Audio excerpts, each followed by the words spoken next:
Angelique ang inaming inaabuso ng mga ka-eksenang aktor habang nagtitaping. May times na habang naka-plaster, natatanggal yung plaster kasi tumitigas. Tas bago pa mag-take yung direct, hinahalikan na ako. After mag-take, hinahalikan pa rin ako. Pero bago ang lahat, kung ikaw ay bago sa aking channel, huwag kalimutan na mag-subscribe at i-click ang notification bell for more trending news. Matapang inamin ng sexy actress ni si Angelique Kang sa interview ng host actress na si Tony Gonzaga sa kanyang YouTube channel ang tungkol sa mga pinagdaanan at mga naranasan niya sa gitna ng kanilang shooting.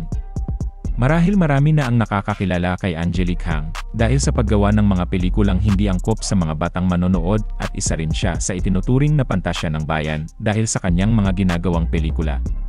Gayunpaman, inamin ng dalaga na may mga pagkakataon na nakakaramdam siya ng pang-aabuso mula sa kanyang co-actors. Ibinahagi ni Angelique na ilang beses siyang na-take advantage ng kanyang mga co-actors na kanyang nakaka-eksena sa pelikula, lalo na kapag intense ang mga eksena. Tanong ni Tony kay Angelique, may time ba na you felt na taken advantage siya? Sagot ng dalaga, yes, a lot. Lalo na yung mga last movies ko.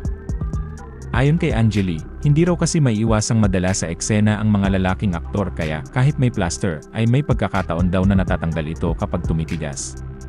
Minsan din ay nawawala na sa sarili ang kanyang mga kaeksena dahil bago pa sabihin ng direktor ang action, ay humahalik na raw agad ito at hanggang sa pagkat ng direktor hindi pa ito tumitigil sa paghalik sa kanya, mga pahayag ni Angelique. May times na habang naka-plaster, natatanggal ang plaster kasi tumitigas. Tapos bago pa mag-take ang direct, hinahalikan na ako. After mag-take, hinahalikan pa rin ako, nasa isip ko, basta one take, go muna. After nuldo na ako magrereklamo kay direct. Sabi ko, direct nakita mo ba na ganito ganyan? Sabi niya, nakita ko. Sinabi rin ni Tony na maaari na raw talagang madala ang mga artista sa bawat eksena, kaya naman tinanong neto si Angelique kung paano neto naihiwalay ang trabaho sa totoong buhay.